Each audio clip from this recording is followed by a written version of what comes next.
Hi YouTube, welcome back to my channel. So today I'm actually going to do something which I promised I'd do when I showed you my first impressions of the items I'd bought from the Chanel Spring-Summer collection. I said I would update you when I'd actually used them a little bit and discovered how they apply to the eyes and the face and so on and so forth.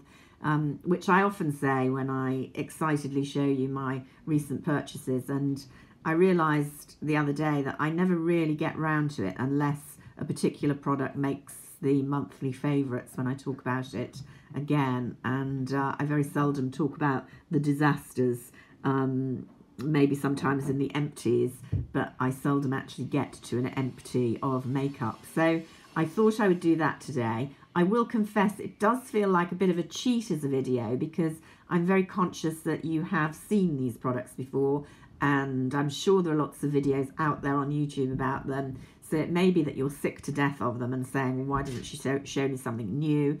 If that's the case, you know, please feel free to switch off rather than leaving the hate. If you do like to have these kind of second look at a series of products, then let me know, give me a thumbs up. That always helps with the promotion of the videos, even though I'm not monetized, so in one sense it doesn't really matter to me or not, but it's always nice to be popular, isn't it? And I will say, I think all of these products are still available in store, so you can still buy them at least, which is good. So overall, I am very pleased with the picks I made from the collection, which is a large collection. Just to remind you, I didn't buy any of the lip products. There is a new kind of lip powder palette product out, as well as the lip inks, which I'm not a tremendous fan of, and a couple of the usual Rouge Allure, Rouge Velvet promotes. There are some additional mascaras and eyeliners. Can't think of anything else. These are the things that I picked. Star of the show, and I think not my favourite product, I'll come to that in a minute, but the product I'd probably most recommend if you were thinking of getting something and you know, you wanted to spend this amount of money, is the eye palette. I have used this quite a lot now. I was a bit dubious about it, mainly because I don't like very dark eyeshadows, and it's got, you know, a black and another dark brown in it, and I don't get a lot of use out of bright colours, and it's got those blue and well, teal really, and green, so I was a bit dubious, but I do like this palette a lot. Let's just cover the mirror there. Why do I like it and think it's a decent buy? The quality of the shadows is all good, not super good, not up there in my opinion with Tom Ford or Suku, but very high quality, and they perform well on the eyelids, slightly better than they swatch on the arm, I would say. What I think is the strength of this palette is there is something for everyone, and there is a lot for one person. I have got use out of pretty much all of these colours except this, you know, very dark one down here. And if I was someone who would line my eyes using powder, which a lot of people do, I would be using that one as well.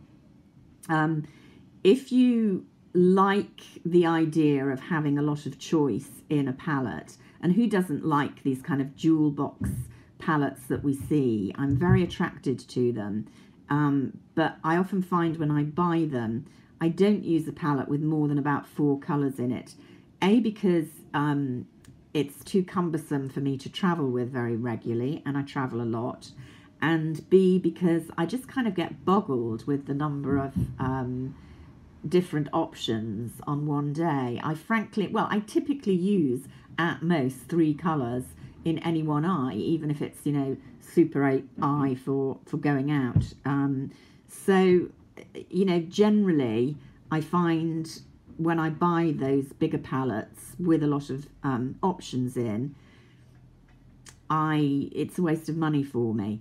Now, this one wins because you have got a lot of options here, but it's in a relatively small palette. Okay, you're not getting tons of product, but I never finish eye palettes up anyway before they go off, so that doesn't bother me. But you have everything here, if you were, say, going away for a week, that would give you some really, really different eye looks.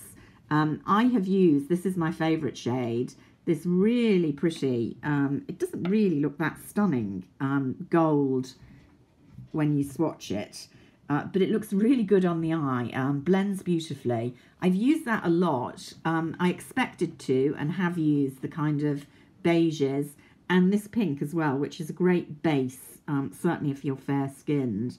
And surprisingly, you know, I've used these a reasonable amount. So you're going to get some really good neutral options, even with a bit of a kick with that gold, which definitely you can blend over the other colours. That's what I think is quite interesting in this palette. It's not the quality of Suku. Suku shadows are unusual in that you can pack them over each other and they definitely blend to change the shade that you've got rather than just becoming a muddy mess, which a lot of Western eyeshadows do. There's an element of that in this palette. So I've done looks with the teal and then put the gold on top, and it's actually, or, you know, kind of around the edge of the eye, it's actually worked. So I do think this is a very, very versatile palette. I've been using it a lot. We haven't been having sunny weather, so in the sense the kind of Mediterranean theme hasn't even kicked into its own yet.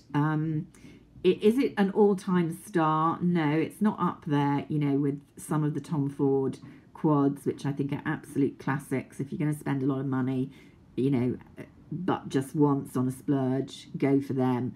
But of Chanel palettes, is it a good one? Yeah, I think it really is.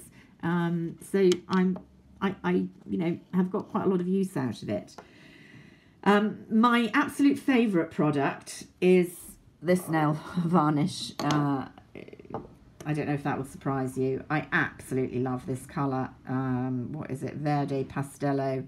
I have worn it a lot. It's been admired a lot. I'm not wearing it, obviously, at the moment. I'm wearing, actually, a summer colour from last year or the year before, Mediterranean, which is a Chanel colour, in case you're interested.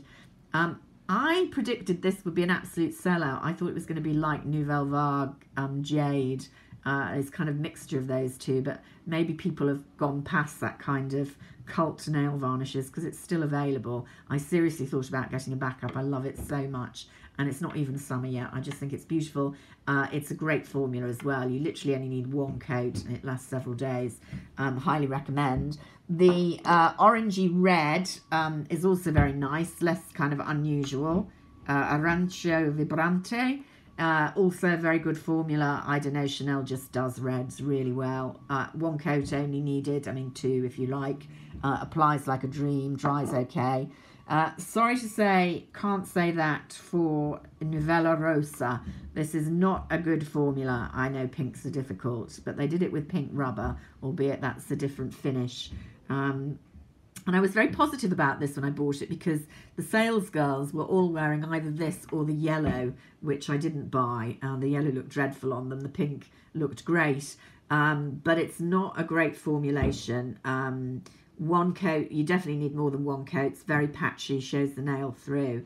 And 2 coats on me, well, I don't know, I'm perhaps just not very good at applying it. It bubbled, I've tried several times, not great, so don't recommend that if you're into the pastel pinks.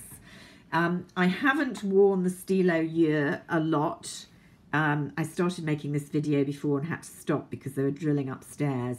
So there's the swatch I did on the one that's had to be aborted. And perhaps you can see why I haven't worn it a lot yet, although I probably will wear it in the summer. It's a very vibrant green, so it's definitely not subtle. You know, if you're doing an eye with that colour, and I have used that colour because you can blend it out, it looks very pretty and slightly less in your face. I mean, obviously ramp it up if you want to. I think that's very much more a summer look. So, you know, nothing wrong with the formula. I love these Stylo Yeux, you know. But the colour is a bit bold at the moment. I guess you would know that if you went into the store and tried it. I was a bit worried when I bought the blush. This was the product I most kind of paused before I bought in the shop. I love the Chanel powder blushes. I love the smell. I love the fact that they're very shimmery normally. This one isn't, in fact. It's quite matte and it's quite pigmented and pretty powdery when you swatch it like that. So there you can see, you know, very, very pigmented. Bit like their neon colour they brought out fairly recently. But I have found myself wearing it once I'd kind of mastered, and it's not rocket science, changing my usual blush brush. I have dozens of blush brushes, but I tend on a daily basis to use the same one. It's a MAC, I think it's a 163 or 183, I can never read. It's nicely sloped, it's quite small, so it goes into small palettes, and I've got a fairly small face. It's very easy to just direct the product, and it's kind of medium stiff. So I use that habitually, and that does not work for me with this blush. I needed, this is a Shiseido, much finer, fluffier brush, although still small for my abnormally small face. And that blends it out much more and deals with the pigmentation. You can kind of build up the colour.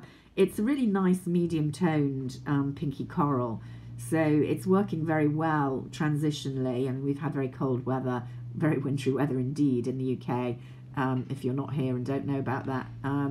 And I've been wearing this blush, and equally I can see myself wearing it in the summer because it's a very much more obviously sunny Mediterranean colour. So you know, it's not a must-have, but if you, well, particularly if you like the idea of Chanel blushes, but you're put off that a lot of them tend to have quite a lot of shimmer in, although I think that's changing with the new direction they're taking.